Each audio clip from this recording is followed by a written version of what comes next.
Hello, hope everyone is well. Well, I feel like I've been doing videos and putting information out there, and maybe not everyone knows who I am, or even people that know me might not know this about me. So sometimes it's about being vulnerable, about sharing things that people don't know that can help you, even in your own life, to understand how you deal with things or even realize that sometimes we have perspective about people that are not true, or it might highlight something that you see in yourself by resonating what I say about me. I think one of the biggest thing that I've always been very careful about is how I am perceived out there, and I don't like to put my vulnerabilities out there. I have fear of it being used, um, and of course, it has been. I like anything in the world, right? There's light and there's dark. There are malicious people, and then there are kind people, or even kind people that are temporarily steered the wrong way or thought that they were making a good choice. So, this is just me putting myself out there so you can get to know me more and understand my messages behind me and why I became a guide and a healer to help other people thrive in their lives, but also to really up the level of energy out there. So that was a long intro. So I'm Lena Gokasian. A lot of people know me as Lana Lee as well. And my business is elevateyoursoul.org. So check it out if you want some free hypnosis recordings there. And there's a lot of information on my website, as long as my YouTube as well. And you'll find me on YouTube under Elevate Your Soul.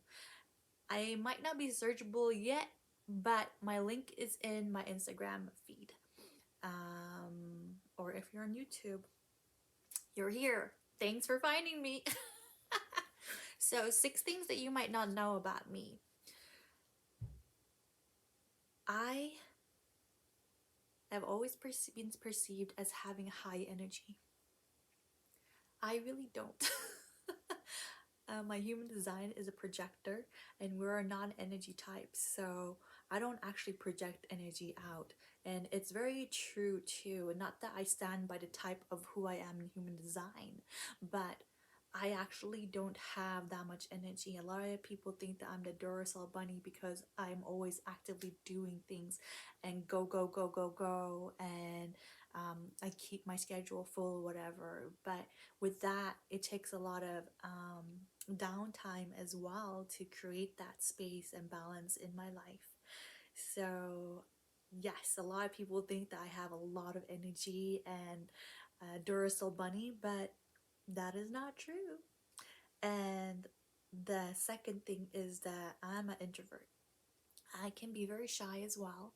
A lot of people think that I'm a extreme extrovert, um, party goer, and this was probably a long time ago, but a lot of people thought I was always drinking and going out and partying and dating a different person every day and night. Not true. I'm a huge introvert. I love doing things around the house. I love reading and other stuff. Very much living in my own world of self discovery, of research and different things about other people and what makes people tick, and how I resolve my stuff too, because we all have emotions, there are unresolved triggers, traumas, ways of being, and we all have to elevate, right? So of course I have to do the work in order to help my clients, in order to be able to understand other people too, right? That's partially why people come to me, because I have already been through that stuff. I've already learned from it, and I keep learning from it. So, and then four, or no, that's three.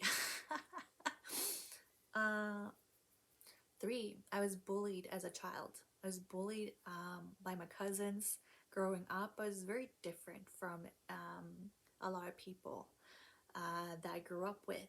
Not just physically what you see, but also how I acted, I guess. I always had an old soul, rightfully so, because you don't come into life without an old soul. But so I tend to hang out with a lot of other very older people, or younger. So it was like a huge gap. Either it's very young or much older than me. So, but I was bullied a lot when I was a child. So that's why I really didn't want to hang out with people my age. And then I was always expected to, because I am of Asian descent, but coming from Sweden, growing up there, born and raised, I have several different cultures inside of me, and what I lived around, right?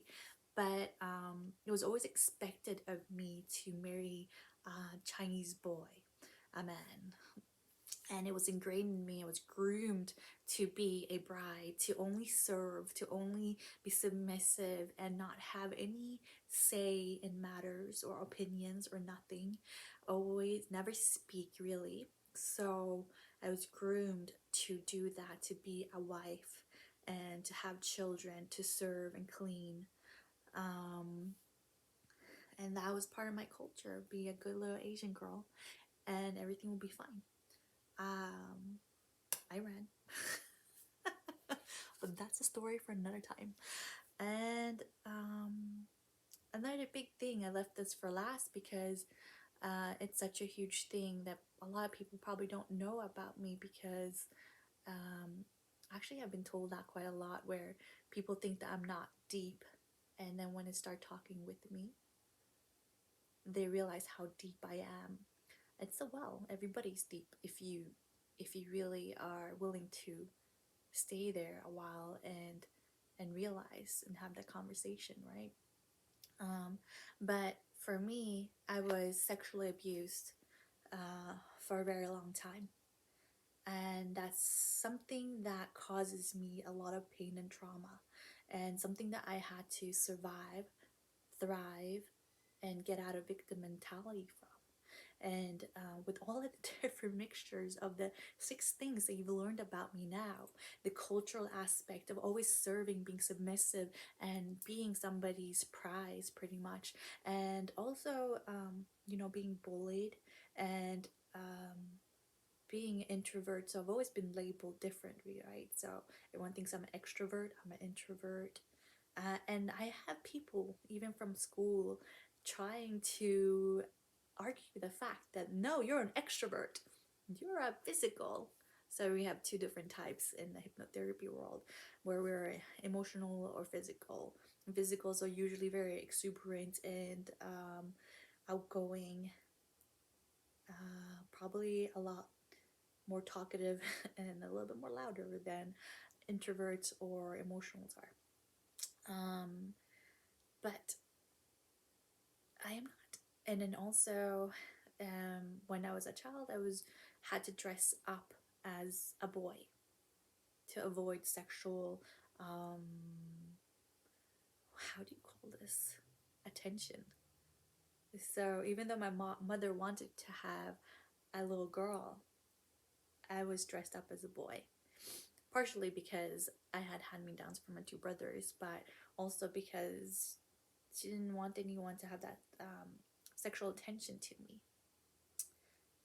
But then I had to live through the sexual abuse through years, and realizing that finally it's not my fault, but it is our responsibility as adults to work through that to know that it is not my shame to hold, it is not my guilt or secret to hold, but this is something that I'm sharing with the world for the very first time, and also a lot of people that might not have known me at that level or depth before, to understand what drives me, my passion to help other people, what drives me to learn about human nature, about profiling different people, to understand yourself so you can understand how you show up in the world.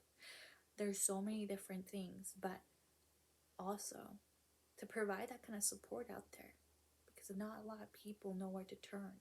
So in order to see, in order to be able to know where to turn, it's good to have somebody that is able to be vulnerable, to tell you that I've been through it too, and I'm on the other side now.